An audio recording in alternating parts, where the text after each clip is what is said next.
നമസ്കാരം. ഞാൻ പെരുമ്പാവൂർ നിയോജക മണ്ഡലത്തിലെ 2020 വേണ്ടിയിട്ട് NDA കാൻഡിഡേറ്റ് ആയിട്ട് മത്സരിക്കാൻ തീരുമാനിച്ചിരുന്നു. ആ മത്സരത്തിൽ നിന്നും ഇപ്പോൾ ഞാൻ ഔദ്യോഗികമായിട്ട് പിന്മാറുന്ന വിവരം എൻ്റെ ഫേസ്ബുക്ക് പേജിലൂടെ നിങ്ങളെ എല്ലാവരെയും അറിയിക്കുകയാണ്. കാരണം പല ഊഹാപോഹങ്ങളും അഭ്യൂഹങ്ങളും ഞാൻ വോട്ടില്ലാത്ത ആളാണോ, വോട്ട് ഇതുവരെ ചെയ്യാത്ത ആളാണോ, ഇങ്ങനെയുള്ള ഒരാളാണോ മത്സരത്തിന് ഇറങ്ങുന്നത് എന്നൊക്കെ പറഞ്ഞിട്ട് ഒരുപാട് കമന്റുകളും കാര്യങ്ങളും ഒക്കെ കണ്ടുകൊണ്ടിരിക്കുന്നുണ്ടായിരുന്നു. വോട്ടില്ല എന്നത് ശരിയാണ്. കാരണം അത് ഒരു അഡ്രസ് ചേഞ്ചുമായിട്ട് ബന്ധപ്പെട്ടിട്ടുള്ള ഒരു ടെക്നിക്കൽ എറർ കൊണ്ട് സംഭവിച്ച ഒരു കാര്യമാണ്. 18 വയസ്സ് പൂർത്തിയായ കാലം മുതൽ ഇക്കഴിഞ്ഞ പഞ്ചായത്ത് ഇലക്ഷൻ വരെ തൃക്കാക്കരയിൽ വോട്ട് ചെയ്ത ഒരു വ്യക്തി തന്നെയാണ് ഞാൻ. അതിന് മുമ്പ് ലോക്സഭാ ഇലക്ഷൻ ആയിരുന്നു. അതിന് മുൻപത്തെ നിയമസഭാ ഇലക്ഷന്റെ കാലത്ത് നമ്മൾ തൃക്കാക്കരയിൽ നിന്നും തൃശ്ശൂർ പോയിട്ടാണ് വോട്ട് ചെയ്തുകൊണ്ടിരുന്നത്. ഇപ്പോ നമ്മളുടെ SIR സർട്ടിഫിക്കറ്റുമായിട്ട് ബന്ധപ്പെട്ട് ഒരു അപ്ഡേഷൻ ഉണ്ടായിരുന്നു.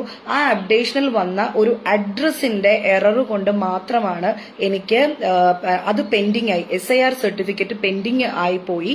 അപ്പോ ഇപ്പൊ നമ്മൾ ഇലക്ഷൻ നിൽക്കുന്നതുമായിട്ട് ബന്ധപ്പെട്ടിട്ട് ആ ഒരു ഡോക്യുമെന്റ് വളരെ നമുക്ക് നിർബന്ധമാണ്. ആ ഡോക്യുമെന്റ് ലഭിച്ചിട്ടുള്ളവർക്ക് മാത്രമാണ് വോട്ട് ചെയ്യാനായിട്ട് ഇത്തവണ നിയമസഭാ ഇലക്ഷനിൽ വോട്ട് ചെയ്യാനായിട്ട് സാധിക്കുക. അത് എന്നെ പോലെ ഈ നാട്ടിലെ എല്ലാ പൗരന്മാർക്കും, എല്ലാ ഇന്ത്യൻ പൗരന്മാർക്കും ആ സിറ്റിസൺഷിപ്പ് പേപ്പർ, അത് കാർഡ്, അത് നിർബന്ധമാണ്. അപ്പോൾ ഇത് ലഭിച്ചിട്ടില്ലാത്തവരെല്ലാം അത് എടുക്കണം എന്നും കൂടി ഞാനിപ്പോ റിക്വസ്റ്റ് ചെയ്യുകയാണ് നിങ്ങളുടെ അടുത്ത്.